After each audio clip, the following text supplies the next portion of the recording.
আর ছেলেটাকে বললেন, আপনি হে ইহুদি ছেলে, আপনি ইসলাম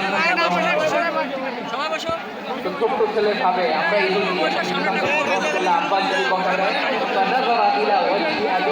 ছেলেটা তার বাবার চেহারার দিকে তাকায় যে আব্বা আব্বা যদি বলে তাহলে হ্যালো ফ্রেন্ড, তাকালো, ওর বাবা বলে আপনি আবুল কাসিম, আবুল কাসিম যা বলে তাই করো।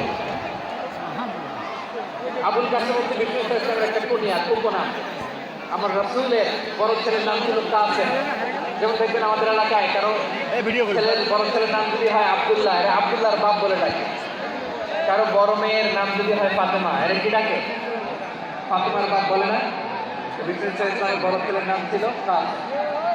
ইহুদি বাবা বললো আপনি আবুল কাসেম, আবুল কাসেম যা বলে তাই শোনো, মানে মোহাম্মদ যা বলে তাই শোনো। এই কথা শুনে ছেলের সাহস হয়েছে, ছেলে আবার পড়তে আরম্ভ করলো আশহাদু আল্লা ইলাহা ইল্লাল্লাহ ওয়া আশহাদু আন্না মুহাম্মাদার রাসূলুল্লাহ পড়ে আল্লাহু আকবার।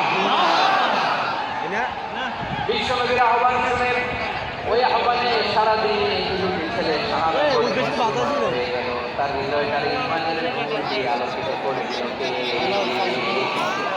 কে ভাই। এবার রাসূল সাল্লাল্লাহু আলাইহি ওয়াসাল্লাম বের হয়ে আসলেন, আর বললেন আলহামদুলিল্লাহিল্লাযী প্রশংসা সে আল্লাহ, যে আল্লাহ জাহান্নামে চলে যাচ্ছিল প্রায় এমন একটা লোককে মুহূর্তের মধ্যে কালেমায়ে শাহাদাতের বদৌলতে জান্নাতি বানায় দিলেন। আওয়াজ করে পড়েন সুবহানাল্লাহ। এই হাদিস থেকে আমরা কি শিখলাম? What is the moral of the story? এক নম্বর স্টোরি হলো প্রতিবেশী যাবেন বিপদে পাশে দাঁড়াবেন, তাইলেই তো আপনাদের প্রতি মুসলমানদের প্রতি তার আকৃষ্ট হবে, ঠিক কিনা বলেন? আপনি যদি হিন্দুদের সাথে বৌদ্ধদের সাথে নাই মিশেন, নাস্তিকের কাছে নাই যান, ইসলামের সৌন্দর্যটা ওরা বুঝতে গেছে। আমার অনেক হিন্দু